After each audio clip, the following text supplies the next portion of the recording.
ध्येयं सदा परिभवग्नमभीष्टदोहम् तीर्थास्पदं शिवविरञ्चिनुतं शरण्यम् भृत्यार्तिहं प्रणतपालभवाब्धिपोतम् वन्दे महापुरुषते चरणारविन्दम् वन्दे महापुरुषते चरणारविन्दम्। बोलो श्री स्वामीनारायण भगवाननी जय, श्री हरिकृष्ण महाराजनी जय, श्री घनश्याम महाराजनी जय, श्री गोपीनाथ जी महाराजनी जय। भला मुक्तो अपने काले अक्षर निवासी पूज्य हरिस्वरूप स्वामीना जीवन विषे यथाशक्ति आचमन कर्યું। આજે સ્વામીના જીવન વિશે પૂજ્ય હરિસ્વરૂપ સ્વામી અને મારા અનુભવો થોડા રજૂ કરવા છે। આ મહાપુરુષ કેવા અલૌકિક હતા, કેવા દિવ્ય હતા, કેવા ભવ્ય હતા। ઘણીવાર વ્યક્તિના જીવનમાં થોડુંક જ્ઞાન આવડે, બે શબ્દ બોલતા આવડે, પછી ભક્તિથી એ ભ્રષ્ટ થઈ જતા હોય છે। ગૌતમભાઈ આ એવા નહોતા। હું જ્યારે ચોથી વાર પૂજ્ય સ્વામીને મળવા ગયેલો, એને લાઈફ ટાઈમ જ્યારથી મેમનગર ગુરુકુળની સ્થાપના થઈ ત્યારથી વર્ષો સુધી મંગળાની સેવા તો કરતા જ, પણ પછી ઘણા સંતો સેવા કરનારા થયા પછી પણ એ કાયમ વહેલા ઉઠી અને ભગવાનના સિંહાસન અને આજુબાજુમાં વાળી પોતા કરવાની સેવા જ્યાં સુધી આ છેલ્લે મૌન ધારણ કર્યું હરિજયંતીના દિવસે, એના આગલા દિવસ સુધી સ્વામીએ આ સેવા કરેલી છે। અને મને કહેતા હતા કે સાધુરામ, હું આટલી ભક્તિ કરું, પ્રવચન કરતો હો તો પણ ક્યારેય મેં ભગવાનને બીજા નંબરે નથી થવા દીધા। હું કથા વાર્તા તૈયાર કરતો તો મારું જે સવારનું આત્માને પરમાત્મા સાથેનું જોડાણ એ પહેલાં કર્યું છે। સ્વામીના શબ્દમાં કહું તો સ્વામી કે જે સ્ત્રી બહેન લગ્ન કરીને સાસરે જાય અને ત્યાં એના પતિનું સુખ ન મળે, બીજું ગમે એ કરતો હોય પણ પતિનું સુખ ન લે તો મળે તો અંતે છૂટાછેડા થાય। આ સંસારનો નિયમ છે। એમ સાધુ થયા પછી પણ જે વહેલા ઉઠીને સવારના બ્રાહ્મ મુહૂર્તમાં પોતાના આત્માની, પોતાની ચેતનાને પરમ ચેતનામાં જોડતો નથી તો એ એક દિવસ એ સાધુને પણ ભગવાન સાથે છૂટાછેડા થઈ જાય। પછી તન ભગવું રે, મન ભગવું ન રહે। એટલે પછી તન ઉજળા અને મન મેલા આવું એનું જીવન બની જાય। એટલે કહેતા મને પોતાનું બહુ દિલથી, ભક્તિભાવથી, ગદગદિત ભાવથી કહેતા હતા કે હું આટલી પ્રવચનો તૈયાર કરું તોય સવારથી મારી પૂજા અનુષ્ઠાન આ 9-10 વાગ્યા સુધી કાયમ ચાલે। કથા કરવાની હોય તો પાછો હું 2 કલાક બેસી જ જાઉં કથા કરીને પણ, અને મારે બીજા પ્રવચન તૈયાર કરવાના હોય તો હું બપોરે ઠાકોરજી જમાડી થોડો આરામ કરી વંદુના અને જન્મંગલના અનુષ્ઠાન એ સ્વામીએ માત્ર વંદુની કથા કરી નથી, વંદુની કથા મુજબ એ જીવા છે। એટલે એ જે જીવતા હતા એ બોલતા હતા, અને જે ગાલની વાતો હોય ને એ ગાલે અથડાઈને પાછી પડે, અને હૈયાની વાતો હોય ને હૈયા સુધી અડી જાય। પૂજ્ય હરિસ્વરૂપ સ્વામી એ હૈયામાંથી બોલતા હતા। અને એટલે આસ્તિક હોય કે નાસ્તિક હોય, સત્સંગી હોય કે બિન સત્સંગી હોય, બાળક હોય કે વૃદ્ધ હોય, દેશના હોય કે વિદેશના હોય, એકવાર પૂજ્ય સ્વામીની વાત સાંભળે, એ સાધુ હોય અને મૂળ સંપ્રદાયની શાખાના હોય કે શાખાથી બહારના સાધુ હોય, પણ સ્વામીને સાંભળે એટલે એને સાંભળ્યા વગર જીવી શકાય નહીં. શું કામ? એ દિલથી બોલતા હતા અને હૈયાની વાતો હૈયાને અડતી હતી. પણ એ કહેતા હતા કે હું એ અનુષ્ઠાન કરી અને પછી મારું 4 વાગે માનસી કરીને પુસ્તક ચાલુ તૈયાર કરવાનું, ત્યાં સુધી સ્વામી ભગવત પરાયણ રહેતા. આ એને ખુદે મને કહેલો અનુભવ છે. આજે સ્વામી માટે કહેવું હોય તો કહી શકાય કે જેમ ચોમાસામાં અચાનક વીજળી થાય અને એ આખા વિશ્વમાં પ્રકાશ ફેલાવીને અદૃશ્ય થયા, એમ સ્વામીએ જે પોતેનો જ્ઞાનનો પ્રકાશ ફેલાવ્યો છે, એ વીજળી અદૃશ્ય થશે, પણ સ્વામીએ ફેલાવેલી ભક્તિની સુગંધ, સ્વામીએ ફેલાવેલી સત્સંગની સુગંધ, સ્વામીએ ફેલાવેલી જીવન જીવવાની કળા એ અદૃશ્ય નહીં થાય. ચોમાસામાં વાદળું આવે, વરસી જાય, સૌને શીતળતા કરતું જાય, પણ પાછા પવનના લહેરખે એ શીતળતા વહી જાય. ત્યારે સ્વામી જે ભક્તિની વર્ષા કરી છે, આજ્ઞા ઉપાસનાની દઢતાની જે વર્ષાઓ કરી છે, આ કાળના વાયરે પણ સુકાશે નહીં. એ કાલાતીત છે, એ અનુભૂતિનો વિષય છે. નાના મોટાને સમજવામાં બહુ ભૂલ કરતા હોય છે. કાલે મારે થોડું આપણે પ્રવચન કર્યું, પછી સ્વામીના પૂર્વાશ્રમના સંબંધીઓ એમની વિશે થોડી વાત થઈ.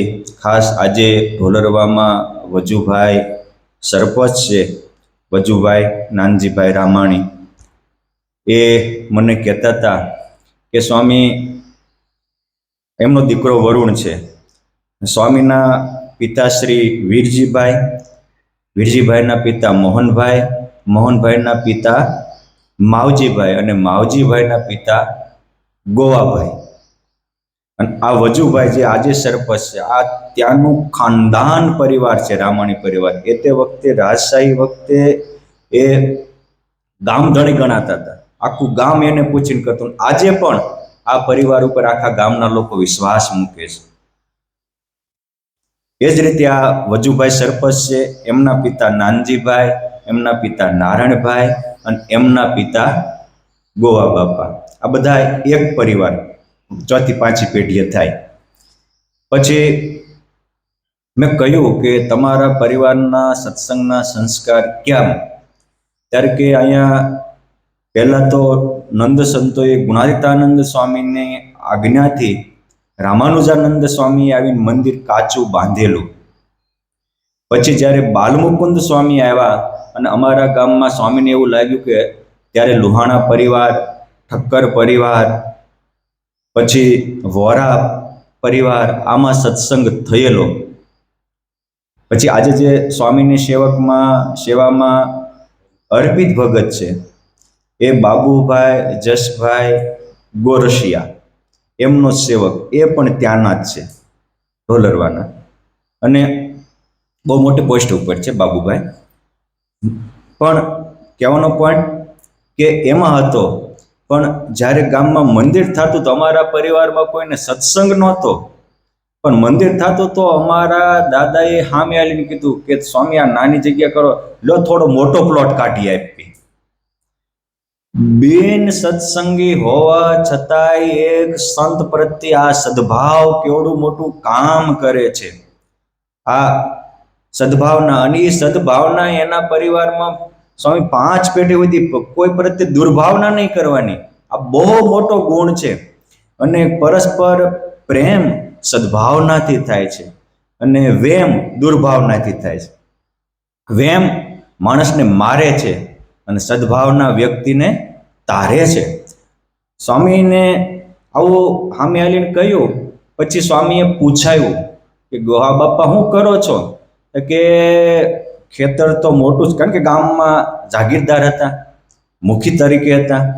ખેતર તો મોટું છે, કૂવા કરીએ પણ પાણી થતું નથી. આ મારો કૂવો ઘણો ઊંડો ગયો, 10-12 હાથ, 14 હાથ, એ વખતે 14-15 હાથના કૂવા ઘણા ગણાતા હતા, કારણ કે પાણીના તળ આજથી 150 વર્ષ પહેલા ઘણા ઊંચા હતા.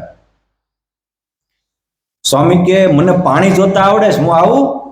જો આપણે ભગવાન કે સંતને સાથે એક વેંત નમીએ તો એ આપણે હારે હાથ નમવા તૈયાર હોય છે. આપણે એની સન્મુખ એક ડગલું હાલીએ તો એ આપણા સામા 99 ડગલા હાલવા તૈયાર હોય છે.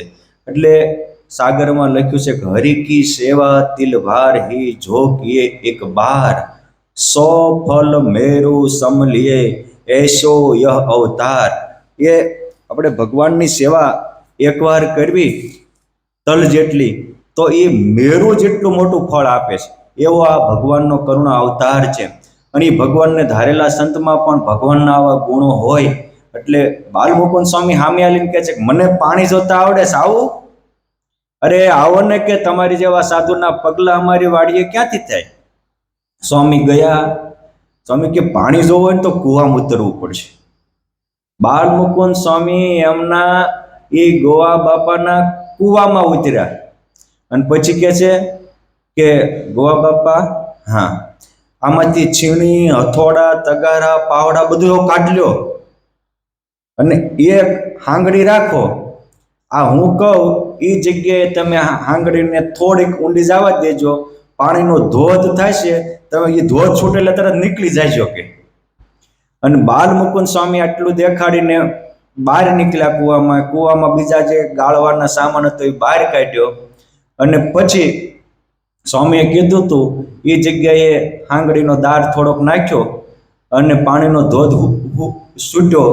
એ કહેતા નર્મદાનું પાણી ન આવ્યું ત્યાં સુધી અમારા કૂવાનું પાણી અખૂટ રહ્યું, હજી છે, એ કૂવાથી હજી ચાલે છે.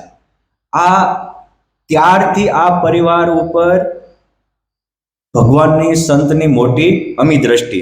અને બાલમુકુંદ સ્વામીએ જ્યારે ત્યાં મંદિર બંધાયું આપણે ઢોલરવામાં, એવું કહેવાય છે કે સ્વામીએ મંદિર 1939 એટલે વિક્રમ સંવત 1939 ઈસવીસન 1883માં સ્વામીએ આ મંદિર બનાવ્યું.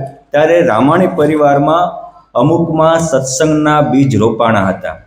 તેમ છતાં આ જે પૂજ્ય હરિસ્વરૂપ સ્વામી, એમના પિતા વીરજીભાઈ, આ પરિવાર પરમ વૈષ્ણવ કૃષ્ણ ભક્ત હતા. આજે પણ એમના મોટા ભાઈ સ્વામીને એ 4 ભાઈઓ અને 3 બહેનો હતા. કેટલા? 4 ભાઈઓ અને 3 બહેનો. આપણી ભારતીય સંસ્કૃતિને અનુસાર એમનો પરિવાર હતો. વિકૃત માન્યાએ કરેલા નિયમ પ્રમાણેનો એનો પરિવાર નહોતો. આપણી ભારતીય સંસ્કૃતિમાં આટલા સંતાનોની કોઈ બાદ નથી. પણ એમના મોટા ભાઈ વલ્લભભાઈ, પછી બીજા ભાઈ છે મધુભાઈ. મારે કાલે એમના ભાઈ મધુભાઈ સાથે પણ વાત થઈ. અને સૌથી નાના કિશોરભાઈ, જે અત્યારે અમદાવાદ જ રહે છે. સ્વામી તો રાઘવ ભગત હતા. પણ મને મધુભાઈ કહેતા હતા કે સ્વામી, અમારા નાના ભાઈ રાઘવભાઈ ભણવામાં પહેલેથી હોશિયાર હતા, અતિ હોશિયાર. લગભગ નંબર ક્લાસમાં લઈને આવે. અને 5 ધોરણ તેઓ ત્યાં ઢોલરવામાં જ ભણ્યા. 2 ધોરણ બાજુમાં કમીગઢ ગામ છે ત્યાં ભણ્યા. અને 1 ધોરણ 8મું એ અમરાપુર ભણ્યા. અને 9મા ધોરણથી એઓ ગુરુકુલમાં દાખલ થયા. 9, 10, 11 ને 12 ભણીને પરમહંસ થયા. પણ કહેવાનું, મેં કીધું તમે નાનપણના કોઈ સંભારણા કહેશો? તો કે નાનપણથી એમને સૌથી વધારે સેવા માતા પિતાની કરવાનો હતા. કે અમારા માતા પિતા ખેતી કામ કરતા હોય અને મારો ભાઈ ઘરે હોય તો એવી સરસ મજાની ખીચડી, કઢી વગેરે બનાવી દે કે અમને ભાઈએ બનાવેલું હોય ને તો પહેલાં ખાવાનું મન થાય. એવું દિલથી કરે ને એમાં ભાવના બળતી હોય છે, અને પરાણે કરવું પડે એને વેઠ કહેવાય. વેઠ કરે એમાં વાસ્તવિકતા ન આવે. સ્વામી કે જે કરતા એ દિલથી કરતા હતા નાનપણથી. પછી કે ક્યારેક અમે વાડીએ, કારણ કે ખેતીવાડીનો હોય તો ઘઉં બાજરા પાકે તો હોકારવા જવાનું હોય, પંખી ઉડાડવા જવાનું હોય, તો કે અમે ત્યાં જઈએ અને એને પંખી ઉડાડવાનું હોય તો એને આજે માળા જ મંડે ફરવા. અમે કે આ પંખીડા, ત્યાં કે હવે આપણે ભગવાનના છીએ ને એ ભગવાનના છે. રામ કી ચિડિયા રામ કા ખેત, ભલે ખાલો ચિડિયા ભર ભર પેટ. આ નાનપણથી પંખીઓ ઉપર પણ એને આટલો જ પ્રેમ હતો. અને સંત થયા પછી તે ક્યારેક કોઈ પંખી પોપટ વગેરે હોય એને ચણ નાખવાનું હોય તો બહુ પ્રેમથી આદરથી નાખતા જીવન ટાઈમ. એટલે અહમતા ને મમતાથી પ્રથમથી રહી, નકર માનવીના જે નેચર હોય છે એ ટાઈપના હોય છે કે પોતાનું જ હાજું કરવું, બીજાનું જે થવું હોય એ થાય. ત્યારે આ પહેલેથી પરોપકારાય સતામ વિભૂષણ, એ પરોપકાર એ સંતોનું ઘરેણું છે. એ એના નાનપણથી એના જીવનમાં પરોપકારની ભાવના હતી. અને આ એમના નાનપણના ખોલ્લા થોડાક સ્મરણ કહી. એમના 3 બહેનો, લાભુબેન સૌથી મોટા હતા, એને મેડી ગામ પરણાવ્યા હતા. આ પરિવાર અત્યારે સુરત રહે છે. આખો પરિવાર સત્સંગી છે. પછી બીજા બેન શાંતાબેન હતા, એ અમરેલીમાં એ પરિવાર સાથે રહે છે. અને ત્રીજા બેન પાર્વતીબેન હતા, એ પાર્વતીબેન એમના લગ્ન લાઠીમાં, મૂળ વીરપુર લાઠી પાસેનું છે, ત્યાં પર્વતભાઈ સાથે થયા હતા. એમનો દીકરો અલ્પેશ છે.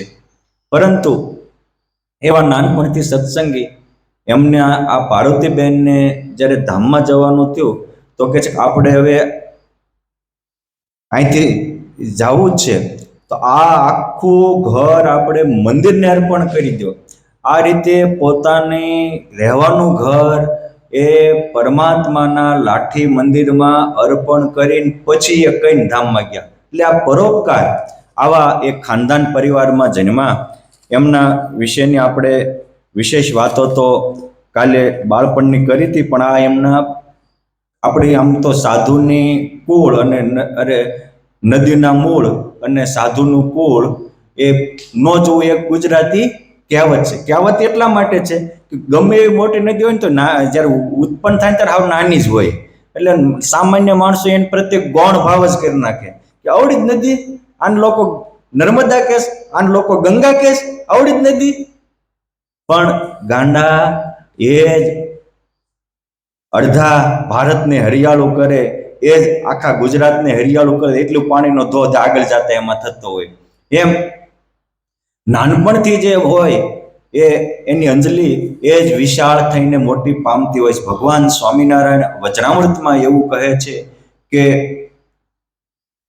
જે અંગ હોય એ બદલાતા નથી, એનો વિકાસ થાય છે. એમ સ્વામીના જે આ ગુણો, વ્યક્તિત્વ, એના વિકાસ થયા છે. અને સ્વામી ધામમાં ગયા એ તો આપણે બધા જાણીએ. ભગવાન સ્વામિનારાયણ પણ આઈ થિંક પ્રથમના 77માં બોલ્યા કે કહીને અતિ સામર્થ્ય જણાવીને સ્વતંત્રપણે દેહ મૂકીને જાવું એ તો જેના અનંત જન્મના પુણ્ય ઉદય થયા હોય એવા કોક વિરલા પુરુષથી થાય છે. એ વિરલા પુરુષ એ પૂજ્ય હરિસ્વરૂપ સ્વામી વચનામૃતના મતે કહી શકાય. અને એ વચનામૃતમાં એ સ્વામી સ્વતંત્રપણે કહીને હરિકૃષ્ણ મહારાજની પ્રસાદીની કંઠીને જનોઈ ધારણ કરીને ધામમાં ગયા, સ્વતંત્રપણે દેહ મૂકીને. આજ એ યોગી હતા એનો દસ્તાવેજી પુરાવો છે. અને એમની કથા વાર્તા એ લાખોના ઉપયોગી હતા એનો પણ દસ્તાવેજી પુરાવો છે. આજે ઘણાને પૂજ્ય હરિસ્વરૂપ સ્વામી જેવું થવાના દોઢ જાગે, પણ એ હરિસ્વરૂપ સ્વામી મને એકવાર કહેતા કે સ્વામી જ્યારે આ ગુરુકુળ એમાં મેમનગર મને ગુરુદેવ શાસ્ત્રીજી મહારાજે મૂક્યો ત્યારે અહીંયા બંધાતું હતું એના હરિયા એમે વાળેલા છે. અને તગારાએ તે કાળી મજૂરી કરીને 18 કલાક સેવા કરેલી છે. એટલે નાનપણમાં જે સેવા કરે અને એ નિસ્વાર્થ ભાવે બિનશરતી સેવા, મહારાજે કીધું ઉખા ખાચરની જેવા અને દિવ્ય ભાવે સેવા કરે, ત્યારે માણસના કરોડો જન્મના લાગેલા વજ્રસાર જેવી વાસનાના મેલ ધોવાય છે. સ્વામીએ નાનપણમાં આ ધોયા હતા અને લાઈફ ટાઈમ પાછી ભગવાનની સેવા એનાથી બીજી ન કરવા દે તો એ કરતા. પોતાનો રૂમ કાયમ પોતે વાળતા હતા અને પોતાની પથારી પોતે કરતા હતા. પોતે જીવ્યા ત્યાં સુધી કોઈ ધોતિયું ધોવા નથી દીધું સ્વામી. આપણે કહેવાય ને આત્મનિર્ભર હતા. બાકી માણસને સેવા કરનારા મળી જાય ને એટલે હવને એમ જ કે લાભ મળે ને, પણ એને લાભ મળશે પણ પોતાનું આ એવા સજાગ હતા. એટલે આટલી સ્વામી વિશે વાત કરી અને હવે હું થોડું, મને જે સ્વામી પ્રત્યે પહેલેથી સદભાવ તો હતો જ, પરંતુ મારે વડતાલ ધામમાં આવવાનું થયું પછી તો હું પૂજ્ય હરિસ્વરૂપ સ્વામીને ગુરુ જ માનતો. અને મારે જિંદગીમાં એ પસ્તાવો નથી કે મેં સ્વામીની કથા સાંભળી અને હું સ્વામીને થેન્ક યુ ન કહી શક્યો. મેં ખૂબ સ્વામીની હયાતીમાં જ એમનો આભાર વ્યક્ત કરેલો છે, પરંતુ આજે મારા અનુભવની વાત કરું ને, હું બોલવા જાઉં તે મારું હૈયું ભરાઈ જાય છે. પરંતુ આ હું કોઈના નેગેટિવ માટે નથી કહેતો, મારો અનુભવ કહું છું. અને એ એક મહાન સંતને શ્રદ્ધાંજલિના ભાગ રૂપે કહું છું. નથી એમની મોટપ વધારવા કે નથી મારી મોટપ વધારવા. જે સત્ય હકીકત છે એ શરૂઆતમાં મદાતમાં પુરુષોત્તમ નારાયણને હૈયામાં રાખી અને હે મહારાજ, હે મારા નાવલિયા નાથ, આપનું ગમતું કરજો એવી પ્રાર્થના સાથે કહું છું. વિક્રમ સંવત 1878 અષાઢ સુદ બીજ, આપણે જેને રથયાત્રા કહીએ, તારીખ 1/7/2022 શુક્રવારે સાંજે મેં કુંડળધામથી વડતાલ પ્રયાણ કર્યું. મને કુંડળથી જ પૂજ્ય અચ્યુત સ્વામી વાલા સ્વામી વડતાલ મૂકી ગયા હતા. અત્યાર સુધીમાં ઘણા ભક્તોનો એક પ્રશ્ન મને પૂછતો, હું કોઈ દિવસ બોલ્યો નથી, કડવા કોટડા પી ગયો છું કે હું કામ કુંડળ છોડ્યું. પરંતુ ત્યાર પછી 2-2.5 મહિના ભજન કર્યું. એક દિવસ પ્રભુની પ્રેરણા થઈ અને એ પ્રેરણાના ભાગરૂપે જ હું પૂજ્ય અમારે નિર્મળ અંતરના અમૃત સ્વામી એમને સાથે લઈ એચજીવીપીમાં પૂજ્ય માધવપ્રિય સ્વામીને મળ્યો. સ્વામીને આશીર્વાદ લઈ અને મેં થોડુંક ટ્રાફિકના લઈને થોડું મોડું થયું એટલે મેં આગલે દિવસે પૂજ્ય અર્પિત ભગત દ્વારા સ્વામીનો સમય તો લીધો હતો, પણ સ્વામી પાસે જ્યારે જવાનું થયું તો સ્વામીએ આપ્યો તો 11 થી 12નો સમય, મારે પહોંચવામાં થોડું મોડું થયું. સ્વામી કે તમે જેટલા વાગે આવશો ત્યાં સુધી હું તમારી વાટ જોઈને બેઠો છું. અને રિયલી બેઠા. હું 12:30 પહોંચ્યો. મેં અમૃત સ્વામીએ દંડવત કર્યા. સ્વામી પહેલાં તો બહુ ભાવથી ભેટી પડ્યા. સગી મા કરતા પણ 100 ગણું વાત્સલ્ય વરસાવી માથે હાથ મૂક્યો અને થોડી વાર પ્રાસંગિક પૂછપરછ કરી. પછી અર્પિત ભગત અને અમૃત સ્વામી બેયને કહ્યું તમે વહી જાઓ. પછી એ દિવસ હતો વિક્રમ સંવત 1878 ભાદરવા સુદ દશમ. પછી બીજે દિવસે જળઝીણી એકાદશી આવતી હતી. તારીખ 5/9/2022 સોમવાર અને સમય હતો બપોરના લગભગ 1 વાગ્યાથી. પહેલા થોડી વાર ગયા, હાર પહેરાવ્યા, થોડુંક બેઠા, પછી લગભગ 1:45 થી ગોષ્ઠી ચાલુ થઈ હતી, 1:45 કે 1ના વચ્ચેથી. હું કેવી રીતે સાધુ થયો ત્યાંથી સ્વામીએ પ્રસંગ કીધું કે તમને જે પરમાત્માએ દિવ્ય અનુભૂતિ આપી અને તમારે એક જ સ્થાન છે ભેખ તો ભગવાનને ભેટવા માટે પહેરવાનો હોય, ભોગ માટે નહીં. આ કે તમારા અંતરમાં વિચારો ઘોળાયા કરે છે, અને એટલે જ તે કે મને તમારા ઉપર દિલથી હેત થાય છે. અને એટલે જ હું એક વાત પૂછવા માટે બેઠો છું, નકર કે હું આવી રીતે કોઈ સાવરની વાટ જોઈને બેસું નહીં. મેં કીધું કોને સ્વામી શું કહેવું છે. પછી કુંડળધામમાં મારી સાથે જે જે ઘટનાઓ ઘટતી હતી એ પોઈન્ટ ટુ પોઈન્ટ કહેવા માંડ્યા. હું હા હા કરતો હતો. એમાં એક પોઈન્ટ અતિ સેન્સિટિવ પોઈન્ટ હતો, અને એ પોઈન્ટને આજે પણ હું યાદ કરું. એ પોઈન્ટ માટે હું ત્યાં કુંડળમાં પણ અનેક વાર રડેલો. મોટા મોટા સંતો, અમારે ભગતજી ચતુર ભગત, મારે ભાવેલા સ્વામી, કે આવો મેઇન મુદ્દો હતો કે પરમાત્માને કોઈને દર્શન દેવા એ વ્યક્તિગત બાબત છે. લાખોના ભીડમાં પણ ભગવાનનો અનુભવ આપવો તો એકને આપે ને બીજાને ના આપે. ગૌતમભાઈ, આ નિયમ છે. પણ જોને, લાખોનું સૈન્ય ઊભું હતું, એમાં ભગવાનને કૃષ્ણએ એક અર્જુનને જ વિશ્વ રૂપે દર્શન આપ્યા. આપણે હોવી એટલે આપણને અનુભૂતિ થાય એવું નથી. અને આજ દિવસ સુધીના ઇતિહાસમાં સમૂહમાં કોઈને ભગવાને દર્શન આપ્યા હોય એવું મારા વાંચનમાં કે અનુભવમાં છે નહીં. પણ અમુક વાત કરતા કરતા મને કે તમને જે દુઃખ દીધું છે એ તમારા ગુરુ કરતા ગુરુ ભાઈએ વધારે દુઃખ દીધું છે. હું ચોંકી ગયો. વિશ્વમ શું વાત કરો છો? તો કે હા. મેં કીધું કઈ રીતે? તો કે એવી વાત કરતા હતા કે તમારે કારણે આખા મંડળને ભગવાન દર્શન દેવા નથી આવતા, અને આની માટે તમે બહુ રડ્યા છો, બહુ પ્રાર્થના કરીશ, કોઈ આનું સોલ્યુશન ન આવ્યું, અને છેવટે ભગવાને તમને અનુભવ આપ્યો અને તમે ટ્રાન્સફર થયા છો. આ વાત સાચી ખોટી? સ્વામી આમ પૂછ્યું ને, હું તો પહેલાં તો સ્વામીના ખોળામાં માથું મૂકીને રડી જ પડ્યો. પછી મેં એટલું પૂછ્યું, પણ સ્વામી આ મારી હાવ નિજી જીવનની વાત તમને કેમ ખબર પડી? મેં કોઈ આ કરવા ખોટા પી ગયો છું. ત્યારે સ્વામીએ જે કીધું, મેં કાલે પણ કહ્યું હતું કે આપણે શતાનંદ સ્વામી ત્રિકાલગ્ન પુરુષ છે એવું સાંભળ્યું છે,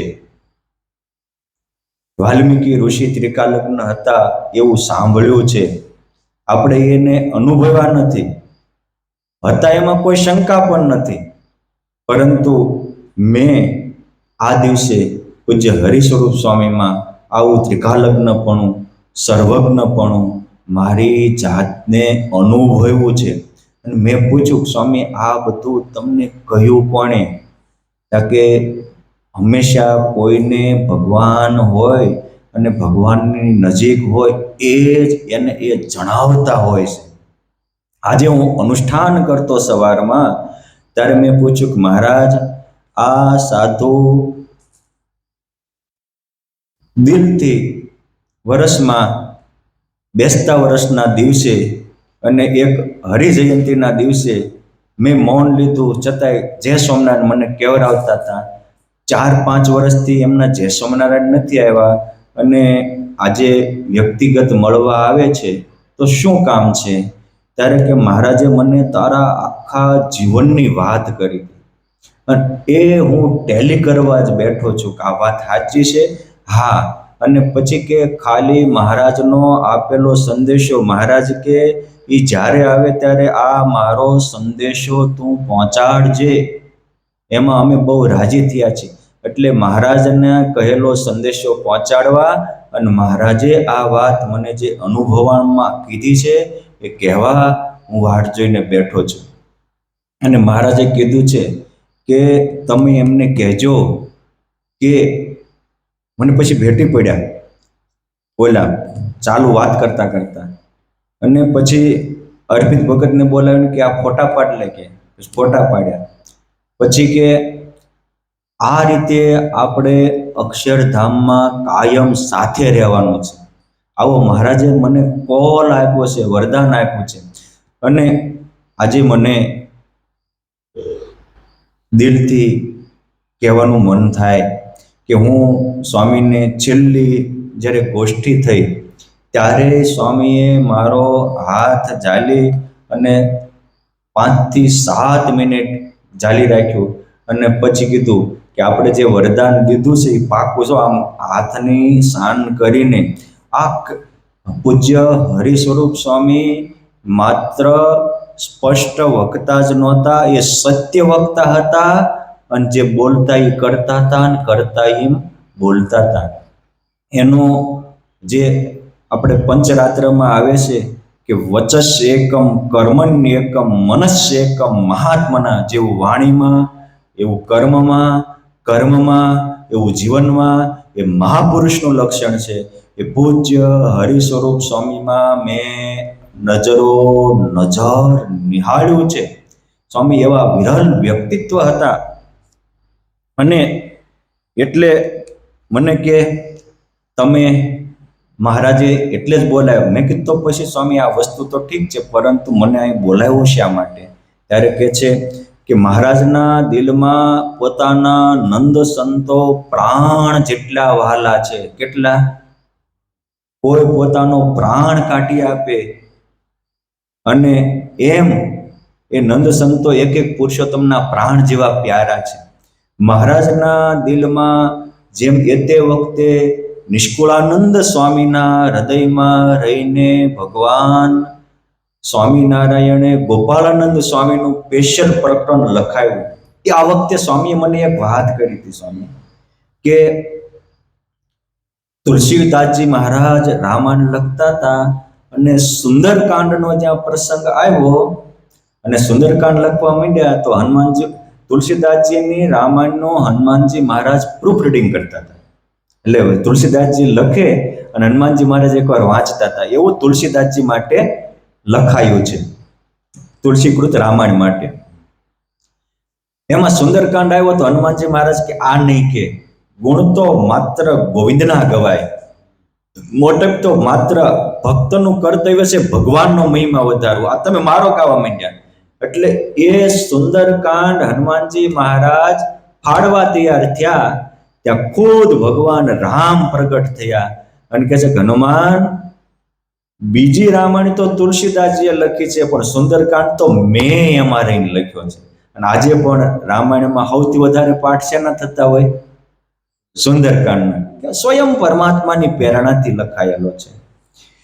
અને સ્વામિનારાયણ સંપ્રદાયમાં પણ આખી ભક્ત ચિંતામણીમાં સૌથી વધારે પાઠ થતા હોય તો એ ભક્ત ચિંતામણીના 142માં પ્રકરણ. શા માટે? ખુદ પરમાત્માની ઈચ્છાથી લખાયું કે છે. ત્યારે તો મહારાજે ગોપાળાનંદ સ્વામી વિશે તો લખાયું, છતાંય સ્વામી વિશે લખવામાં ઘણું રહ્યું છે. પરંતુ મહારાજની ભાવના છે કે એમના નંદ સંતોના જીવન લખો. અને મહારાજે મને કહ્યું છે કે તમને પરમહંસોના જીવન લખવા માટે મહારાજે વડતાલ લાવ્યા છે. તમને જ્યાં સાનુકૂળતા હોય, પાછું બંધન નથી રાખ્યું, હા, જ્યાં સાનુકૂળતા હોય ત્યાં રહેજો, પરંતુ નંદ સંતોના જીવન જેટલા ભગવાન તમારા અંતરમાં પ્રકાશતા હોય એ બધા જ લખજો. એમાં મહારાજ બહુ રાજી છે. અને એ પરમહંસોના જીવન લખવા તમારાથી મહારાજ જ કરશે. અને મને એટલી ખબર પડે કે વ્યક્તિ પોતાના પુરુષાર્થથી કાંઈ કામ કરતો હોય તો એ 90% મહેનત કરે ત્યાં 10% પરમાત્માની કે સંતની કૃપા ભળે. પણ ભગવાન કે મોટા સંતના આશીર્વાદથી કામ થતું હોય તો એમાં આપણી 10% મહેનત હોય, 90% એની કૃપા ભળે. અને એ 90% એ કૃપા એ હું સાક્ષાત અનુભવું છું જ્યારથી પરમહંસોના જીવન. કેમ જે એક તો મહારાજની આજ્ઞા કે ચરિત્ર રૂપી જાળામાં મનને ગૂંચવી મૂકવું, એ ગૂંચાયેલું રહે. નંદ સંતો જેવી આપણી પારદર્શક જીવનતા પણ જળવાઈ રહે. અને મહારાજને મુક્તો પ્રસન્ન કેટલા થાય એ સમજવા માટે આ સ્વામીએ જે મને આશીર્વાદ આપ્યા અને પછી મેં લખ્યા નંદ સંતોના જીવન, તો લોકો તો અલગ અલગ ભ્રમણા ઊભી કરતા હોય, પરંતુ હરિ સ્વરૂપ સ્વામીએ મેં જે પરમહંસ ગાથા લખી એક એક ભાગ શબ્દશે વાંચ્યા છે. હા, એ પોઝિટિવતાનું મૂર્તિમાન સ્વરૂપ હતા. એટલે એ પોઝિટિવતાના મૂર્તિમાન સ્વરૂપ રૂપે એમને મેં કહ્યું તો ક્યારેક ધ્યાન દોરે, પણ ખાખા ખોળા ન કાઢે હો સ્વામી. અમુક ને 98% 95% સારું હોય ને 2% જો આ ભૂલ છે. એટલે આ બાપા 12 માળના બંગલામાં સંડાસ હોય, બહાર નીકળીને તો સારું કંઈક દેખાય છે, સંડાસમાં હું કામ પડ્યો રહે એમ લખતા હોય તો કોઈક 1-2% કમજોરી હોય, પરંતુ આ એવા હતા કે કમજોરી હોય તો મને સ્પેશિયલ કેસમાં ધ્યાન દોરે, મેસેજ અરવિંદ ભગત દ્વારા કરાવે. આવી કરુણા રહી. એ મેં લખવાનું ચાલુ કર્યું ત્યાં ગઢપુરમાં વચનામૃત દ્વિશતાબ્દી મહોત્સવ આવ્યો. એટલે મેં સ્વામીને પૂછ્યું, સ્વામી મારી ભાવના છે સેવા કરવાની, કે જાજો. પછી સ્વામી જે બોલ્યા એ કહું, એ કે સાંભળ સાધુરામ, વડતાલના હરિકૃષ્ણ મહારાજ છે એ અક્ષરધામનું સ્વરૂપ છે. આજે એની નકલ કરવા ઘણાએ પોતાની અકલ વાપરી છે, પરંતુ હરિકૃષ્ણ મહારાજ જેવું સ્વરૂપ કોઈ બનાવી શક્યા નથી. કોપી કરવા પ્રયત્ન ઘણા કર્યા છે, એ નહીં થાય કે એ તો અક્ષરધામનું સ્વરૂપ છે. અને ગોપીનાથજી મહારાજ ગઢપુરમાં છે, એ સ્વામિનારાયણ ભગવાનનું આ અવની ઉપરનું મૂર્તિમાન સ્વરૂપ છે. કે તમારે ભગવાનની આંખ કેવી હતી, ભગવાનની નાસિકા કેવી હતી, ભગવાનની પિંડી કેવી હતી, પાની કેવી હતી, આંગળીઓ કેવી હતી, એ જોવું હોય તો તમારે અવની ઉપર આવેલા અક્ષરાધિપતિના દર્શન કરવા હોય, અંગો અંગના, તો એ ગોપીનાથજી મહારાજના સ્વરૂપમાં થશે. સ્વામીની નિષ્ઠા પણ એ બે સ્વરૂપનો એને મહિમા કહ્યો. અને મને એક વાત કરતા હતા સ્વામી સમજવા જેવી. મને કે ક્યાંક જવું હોય ને, એના સરનામા હોય ને તો ઠેકાણે પોગાય, ટપાલે તે સરનામા વાળી ઠેકાણે ભોગે. પુરુષોત્તમ નારાયણે અવની ઉપરથી અક્ષરધામમાં લઈ જવાના 6 સરનામા આપ્યા છે. અને એ 6 ધામ, વડતાલ ધામ, ગઢપુર ધામ, જુનાગઢ ધામ, અમદાવાદ ધામ, ભુજ ધામ, ધોલેરા ધામ. આ ધામ એ પુરુષોત્તમ નારાયણને અક્ષરધામમાં ઠરવાના ઠામના સરનામા છે. અને ક્યારેય ગૌણ ન થવા દેશો. આ ગોપાળાનંદ સ્વામીએ જે પોતાની વાતોમાં નિષ્ઠાનું લક્ષણ કર્યું છે, એ પૂજ્ય હરિ સ્વરૂપ સ્વામીના જીવનમાં મૂર્તિમાન અનુભવાય. મારા દિલની વાત કરું તો એવું કહી શકાય કે એમનું નામ હતું હરિનું હરિ સ્વરૂપ. જાણે કે પુરુષોત્તમ નારાયણે શ્રી હરિના સ્વરૂપને સાક્ષાત યથાર્થ સમજાવવા મોકલ્યા હોય, એમ સ્વામીએ જે ભગવાનનું સ્વરૂપ યથાર્થ સમજાવ્યું છે. પતિવ્રતાની ભક્તિ પણ રાખી છે, કોઈને ગૌણ પણ થવા દેતા નથી. આજે ઘણાને પતિવ્રતાની ભક્તિના ગંડવા હાલે છે.